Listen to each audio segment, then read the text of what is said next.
یکی از بزرگان همین صحبت رو میکرد، میگفت مشکل داشتم حقیقتا. آمدم پیش عالمی، گفتن چه کنم؟ گفت برو دیدن مادرت، چیزی که مادرت لازم داره براش بگیر، دعای مادر رو بگیر. ما وقتی مشکل بیشتر میشه از مادرمو بیشتر فرار میکنیم، میگیم مبادا اونم یک گرفتاری خواسته داشته باشه، حالا چیکارش بکن؟ هر زمان به مشکلی برخوردی برو پیش مادرت. میگه اومدم به خواهرم زنگ زدم، مامان چی لازم داره؟ گفت من نمیدونم. به داداشم زنگ زدم، مامان چی لازم داره؟ گفت نمیدونم. به اون برادرم که بیشتر بهش سر میزد گفتم چی لازم داره؟ گفت فلان وسیله رو.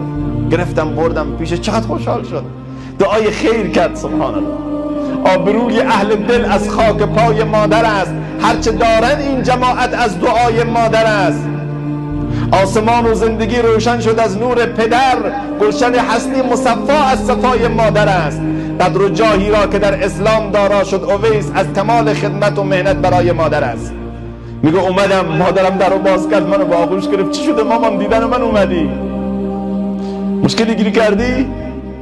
گرفتاری داری؟ خب میدونه.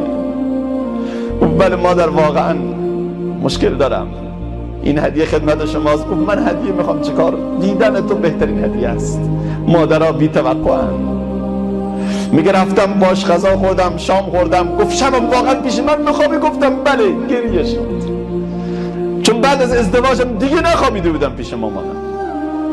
میگه صبح که بیرون شدم 3 تا دعا کرد. گفت الهی پسرم مشکلت رو الله حل بکند، در دنیا سعادتمند بشی و روز قیامت با رسول الله صلی الله علیه و سلم محشور بشی. میگه قسم به خدا 2 روز طول نکشید مشکلم الله حل کرد. اصلا دعا شد بال پرواز به سمت الله. دیگه راحت میتونستم نماز بخونم، راحت میتونستم ذکر بگم. من نمیدونم چه شدیم ما اینقدر سنگدل.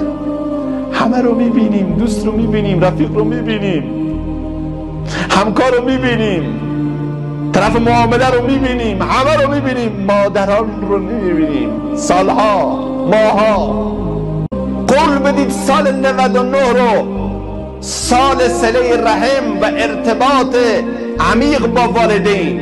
اصلا عزیزان از این مهم غافل نشید که ما حتما ارتباط بسیار وثیقی با خانواده هایمون، با پدر و مادر و مخصوصا مادر اگر در قید حیات است، اگر هم مردن، به هر طریق ممکن ایصال ثواب کنید، مشکلات شما حل میشه.